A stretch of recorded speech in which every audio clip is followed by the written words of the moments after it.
Hello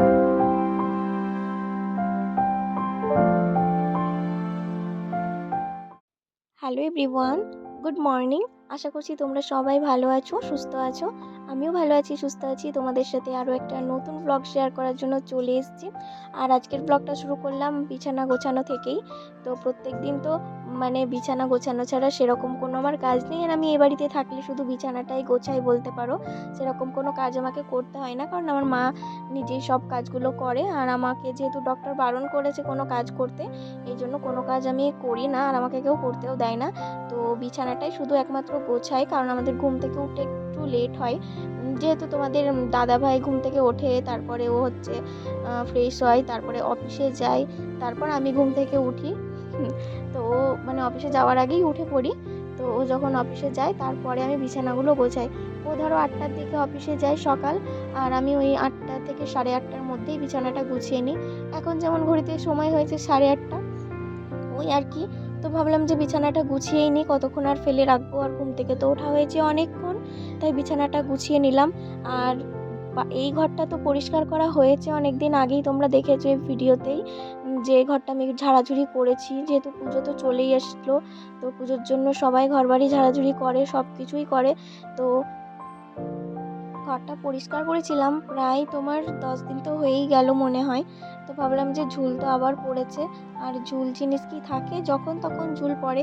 তাই ভাবলাম ঝুল পড়েছে, ধুলো পড়েছে, তাই একটু ঝাড়াঝুড়ি করে নিলাম। তারপরে এই যে এখন ঘরটা ঝাড় দিয়ে নিচ্ছি। আর এই ঘরটা বেশিরভাগ টাইমটা এই ঘরে যে কাজগুলো থাকে টুকটাক সেগুলো আমি করি, আর ঘরটা মা মুছে দিয়ে যায়। আর বাদ বাকি যে টুকটাক কাজগুলো থাকে সেগুলো মোটামুটি আমি করে নিই, আর মার জন্য ফেলে রাখি না। তো যাই হোক, এদিকে ঘরটা আমার ঝাড় দেওয়া হয়ে গেছে। তারপর চলে এসেছি সকালে ব্রেকফাস্ট করে নেওয়ার জন্য। আর মা আজকে ডালপুরি নিয়ে এসেছিলো, তো সেই ডালপুরি খেয়ে নিচ্ছি। আর এখানে আছে মটরের তরকারি। আর এখানে আমার মেয়ের কাণ্ডটা দেখো, কেমনভাবে কার্টুন দেখছে। আর কি যে দুষ্টুমি করছে, দুষ্টুমি করছিল, ওকে খাওয়ালাম, নিজেও খেলাম। তারপর ফ্রেশ হয়ে চলে এসেছি স্নান করে। আর এখন আমার প্রচণ্ড গরম লেগেছিলো, আর ভাবছি কখন একটু জল খাবো, কখন একটু জল খাবো, তাই একটু জল খেয়ে নিলাম। তো চলো এখন কি করছি তোমরা দেখতে থাকো। আর এখন মোটামুটি শরীরটা ভালোই আছে, আবার আমাদেরকে আবার এক জায়গায় যেতেই হবে, তার জন্য আমার এদিকে তাড়াহুড়ো লেগে গেছে। তো যাই হোক, তোমাদের দাদাভাই এখন অফিস থেকে আসেনি, তো এখানে আমি খাওয়া দাওয়াটা করে নেব। এখানে আজকে মা রান্না করেছিল আলু সেদ্ধ, শুকনো বড়া, তারপর একটু বড়ার টক করেছিল। তো এইসবই ছিল খাওয়ার দাওয়ার। খেতে তো বেশ ভালোই লাগলো।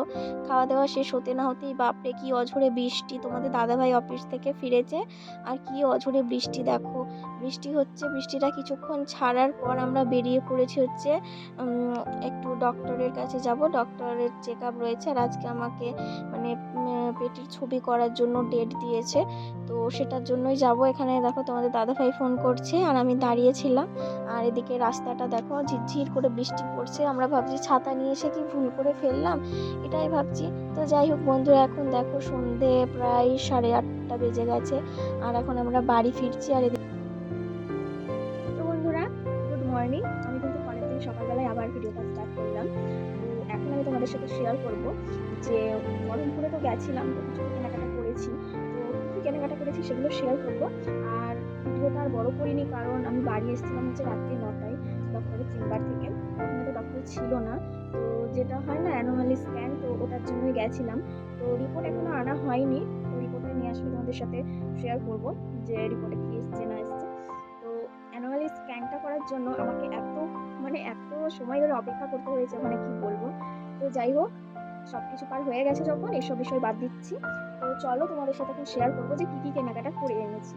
তেমন কিছু না, মোটামুটি। চলো দেখো, এটা কিন্তু কিনে নিয়ে আসিনি, এটা আমার দিদা আমাকে দিয়েছে। তো ওটাই আর কি, ভাবলাম যে তোমাদের দেখিয়ে দিই যখন এই বাড়িতে রয়েছে। আর পুজোর কেনাকাটাগুলো তো এখনো তোমাদের সাথে শেয়ার করতে পারবো না, কারণ ওগুলো তো আমার শ্বশুরবাড়িতে রয়েছে, ওখানে যাবো, তারপর তোমাদের সাথে শেয়ার করবো। তো এগুলো তোমাদের সাথে ফার্স্ট দেখাবো কি রয়েছে। তো প্রথমে এই বড় ব্যাগটা থেকেই শুরু করি, কি আছে। বাড়ির জন্য নেওয়া হয়েছে, বড় ব্যাগে যেগুলো আছে সব বাড়ির জন্য, আর সব একই জিনিস। এই যে দেখো, পাপোশ নেওয়া হয়েছে, আর এটা মলে নিয়েছিলাম, বলে মলটার নাম ভুলে গেলাম, বাজার কলকাতা, বহরমপুরে। তো যাই হোক, এরকম 3টে ছিল, দুটো এরকম ব্লু কালার, একটা এরকম গ্রিন কালার। 3টেতে তোমার দাম ছিল হচ্ছে 99 টাকা। তো এটা নিয়ে নিলাম, এটা আমার খুব ভালো লাগলো, তাই তোমাদের দাদাভাই সবগুলো পছন্দ করে দিয়েছে। আমি কিন্তু শুধু বলেছি যে নাও, ও পছন্দ করে কিনেছে। আর আরও একটা এই যে দেখো, এই একটা পাপোশ আমাদের বাথরুমের সামনে দেওয়ার জন্য নিয়েছে, তোমাদের দাদাভাই পছন্দ করেছে আর সব কিছু ওই কিনেছে। এটার দাম হচ্ছে 129 টাকা। আর এই হচ্ছে আরো একটা, মানে এই যে আরেকটা, মানে দুটোই সেম, একটা থাকবে আমাদের বেডরুমে আর একটা থাকবে হচ্ছে আমাদের ডাইনিং রুমে। তো এই দুটো সেম নেওয়া হয়েছে, সেম কালার। কেমন লাগছে জানিও। এই দুটোর দাম হচ্ছে, এটাও 99, এটাও 99, 99 টাকা করে দুটো। তো এই গেল পাপোশগুলো। বলতে পারো সেদিন গেছিলাম, সেদিন শুধু পাপোশগুলোই নেওয়া হয়েছিল। আর এখানে একটা আমার চুড়িদার আছে, আমি তোমাদের পরে দেখাবো, এখন দেখাবো না, এখানে থাক। আর দুটো নাইটি, যেটা একদমই মানে নাইটি মানে যেটা ছাড়া একদম মানে মনে হবে যে পুজো যেন আনকমপ্লিট, মানে পুজোর শপিং আনকমপ্লিট মনে হবে। এই জন্য যে দুটো নাইটি পরে খুলে দেখাবো, এখন থাক। এই যে দেখো, এই শাড়িটা আমার দিদা আমাকে দিয়েছে, সেম শাড়ি বোনকেও দিয়েছে।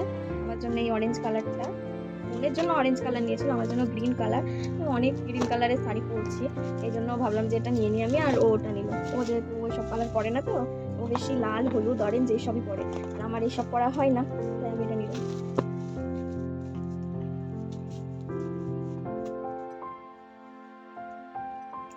আমি এখনো এটার ব্লাউজ পিসও কাটিনি, আর এখনো সেলাই করা হয়নি, দেখি কবে করি।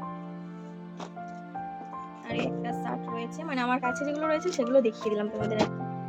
সরি, এটা তোমাদের দাদাভাইয়ের জন্য না, এটা হচ্ছে আমার বোনের হাজবেন্ডের। তো দুটো শার্টই সেম, তোমাদের দাদাভাইটা ব্ল্যাক কালার আর ওটা একটু মানে কিরকম একটা কালার, যাই হোক, এই যে ওটাই আমার হাতে চলে এসছে। এই যে এটা হচ্ছে তোমাদের দাদা ভাইয়ের সুনুর পাপার এই শার্টটা। আর ও সবসময় এই সব মানে ব্ল্যাক কালারটাই বেশি পছন্দ করে, আমি দেখেছি। ওর ফার্স্ট আমাদের যখন ফার্স্ট মানে বিয়ের প্রথম দুর্গাপুজো হলো, তখন ও সেই ব্ল্যাক কালারেরই শার্ট নিয়েছিল, আর এবারও ব্ল্যাক কালারেরই শার্ট নিল। ওর আবার ব্ল্যাক কালার করতে খুব ভালো লাগে, তো এইটা আমি পছন্দ করেছি, কিন্তু কালারটার জন্য আমি একটু এদিক ওদিক করছিলাম। তোমাদের দাদা ভাইয়ের কালারটাও পছন্দ হয়েছে, সব পছন্দ হয়েছে। তো চলো, তোমাদের মোটামুটি দেখালাম, বাদ বাকি তোমাদের আমি পরে দেখাবো ভালো করে। এখন আপাতত এইটুকুই থাক, শপিং তো অনেক রয়েছে, সবার সাথে শেয়ার করবো। তো চলো, ভিডিওটা আজকের মতো এখানেই, দেখাবে নতুন একটা ভিডিওর সাথে অন্য কোনো দিন বা আগামীকাল।